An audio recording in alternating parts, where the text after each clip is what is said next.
So hello everyone, I hope you all are doing really well. तो last lecture में पढ़ा था कि जो मोहनजोदारो है वो दो सेक्शन में डिवाइडेड है। पहला जो था वो था लोअर टाउन, जो हमने लास्ट सेक्शन में कवर कर लिया। लोअर टाउन जहाँ पे डोमेस्टिक आर्किटेक्चर हुआ करता था, जहाँ पे आम लोग रिसाइड किया करते थे। और दूसरा क्या था, सिटाडेल। तो जो सिटाडेल है उसके बारे में एक छोटा डिस्क्रिप्शन हमने पढ़ा था पहले, बट आज हम उसको इलेबोरेटेड फॉर्म में पढ़ेंगे। So I think we should be started without any further delay. So number first, जो सिटाडेल है, we find evidence of structures that were probably used for special public purposes. Citadel में हमें ऐसे कुछ evidence मिले हैं जिससे ये पता चलता है कि ये कुछ कोई स्पेशल पब्लिक पर्पसेस के लिए यूज़ किया जाता था, जहाँ पे जो होल पब्लिक रहती थी वो एक स्पेशल किसी पर्पज़ के लिए उसको यूज़ किया करती थी। ऐसे ऐसे एविडेंस मिले वहाँ स्ट्रक्चर्स के। अब वो किस टाइप के स्ट्रक्चर्स वो हम देखते हैं। तो सिटाडेल जो है वो दो स्ट्रक्चर में डिवाइडेड है, एक है वेयर हाउस और दूसरा है ग्रेट पार्ट। तो हम पहले शुरू करते हैं वेयर हाउस से। A massive structure of which the lower brick portion remain while the upper portions probably of wood decayed long ago। तो जो वेयर हाउस है उसके बारे में बताया जाता है कि एक बहुत मैसिव स्ट्रक्चर हुआ करता था, बहुत मैसिव, बड़ा। मैसिव का मतलब ह्यूज, बड़ा। उसमें क्या है, जो लोअर पोर्शन है वो ब्रिक से बना हुआ था उसका, और जो अपर पोर्शन है वो ऐसा माना जाता है कि प्रोबेबिलिटी है कि वो वुड से बना हुआ स्ट्रक्चर था। तो वेयर हाउस के बारे में यही बताया जा रहा है कि वो एक बड़ा स्ट्रक्चर है, बहुत मैसिव स्ट्रक्चर है, जिसका अपर पोर्शन जो है वुड से बना हुआ है और जो लोअर पोर्शन है वो किससे बना हुआ है, ब्रिक से।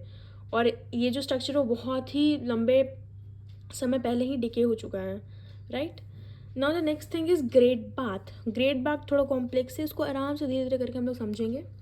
सो ग्रेट बाथ के बारे में क्या है, the great bath was a large rectangular tank in a courtyard surrounded by a corridor on all four sides. जो ग्रेट बाथ है ना, वो एक बहुत लार्ज रेक्टेंगुलर टैंक हुआ करता था, जिसमें क्या है कि आजू बाजू चारों तरफ से कॉरिडोर से वो सराउंडेड किया गया था। एक टैंक है, ठीक है, उसके चारों तरफ क्या था, कॉरिडोर था।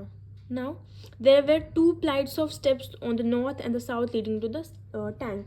अब अगर हम उस टैंक को देखेंगे तो उसके नॉर्थ और साउथ की तरफ से अगर आप दो दो कदम चलोगे, दो दो फ्लाइट्स ऑफ स्टेप्स लोगे, तो क्या होगा कि आप डायरेक्टली टैंक तक पहुंच पाओगे।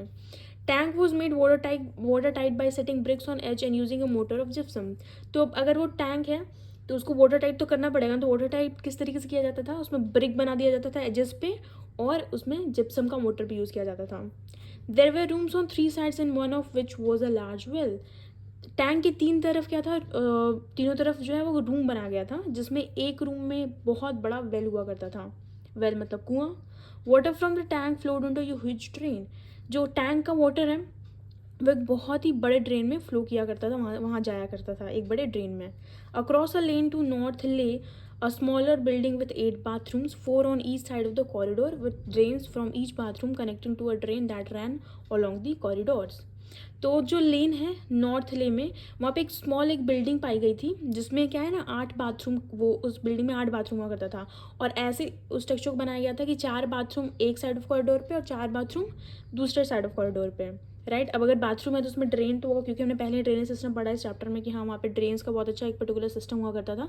तो यहाँ पे भी जो बाथरूम है उनके पास एक ड्रेन होता था हर बाथरूम के पास, जो जाके क्या होता था कि बड़े ह्यूज ड्रेन से कनेक्ट हुआ करता था। तो I hope this is clear. अब ये जो सिटाडेल का स्ट्रक्चर है वो बहुत ही कॉम्प्लेक्स था, बहुत ही यूनिक था, और इसलिए स्कॉलर्स को ऐसा लगता था कि ये बहुत स्पेशल पब्लिक पर्पसेस के लिए यूज़ किया जाता होगा।